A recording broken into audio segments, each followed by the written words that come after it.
Unang araw namin dito sa Singapore, kasama namin si Daddy. Katatapos lang namin kumain ng lunch.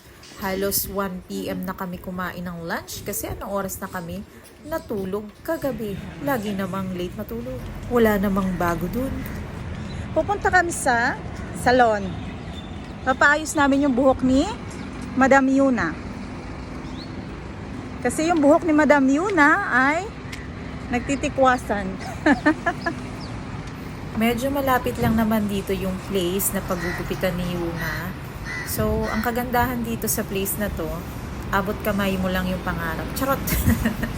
Abot kamay lang. Malapit lang naman dito yung mga kainan, mga sa salon. Ayan, malapit lang.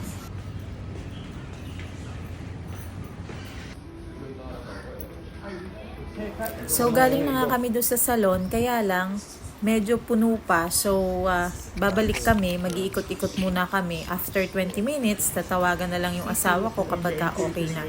So, ikot-ikot muna dito sa may park. Kaya lang sobrang init, kaya dito muna kami sa may mga shelter. Tapos, ito, yung pinakang number 1 sa bucket list ni Yuna, yung Dubai chocolate. Yan. Siyempre, binilhan naman agad siya ni Daddy sa 7-Eleven. Not 1, not 2, but 4.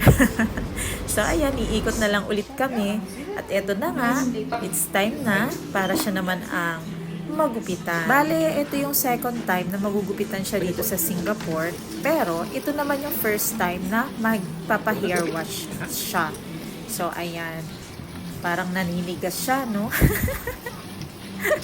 Nahihiya pa siya. So, ayan, okay naman itong hairdresser niya, mabait, at saka magaling siya. Mabuti na lang ito si Yuna, maganda yung texture ng buhok niya, hindi siya nagmana sa akin. Yung talaga, as in talagang napa-thank you Lord talaga ako.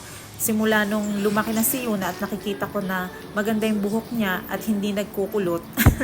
Talagang as in napa-thank you Lord talaga ako, hindi siya nagmana sa akin.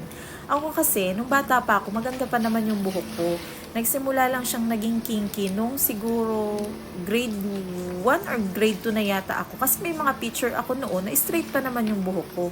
Nakakagulat lang, bakit nagkaganito? Siguro yung nakausog. Baka may nakausog lang sa akin. Dapat pala nagpa-albularyo ako noon. Hindi, charot lang. Nasa lahi na namin, hindi ko lang alam kung kaninong lahi. So, eto na nga. Balik tayo sa haircut ni Yuna.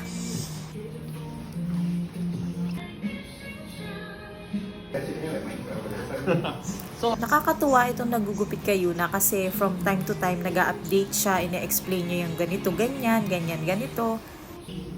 The front prefer full a bit or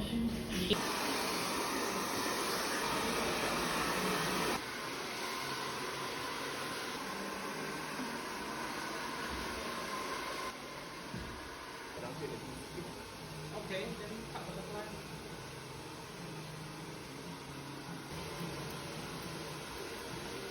Malakas yung aircon nila dito sa lugar na to, pero napapansin ko na pinapawisan yung nagugupit kay Yuna. Baka medyo natetension siguro. But look naman, napakaganda na pagkakagupit ng kanyang hair. Inggit ako. Super inggit ako kasi hindi ako pwedeng maggupit ng ganyan. Kasi naman, isinumpa ang aking buhok. Pero okay lang. At least naman si Yuna. Ayan, di ba? Ang ganda ng buhok niya. Haponesa na talaga, na wala na yung 25% na pagiging Pilipina niya. Wala na, naging pure na. At saka hindi na siya mukhang elementary, mukha na siyang dalaga. Mukha na siyang high school. Ayan, napakabilis mo naman lumaki, baby girl. Tada! Eto na, pauwi na kami. Kailangan na naming maligo at mag-prepare kasi papunta naman kami sa dinner, yakiniku, para naman sa advanced birthday celebration ng aking hipag.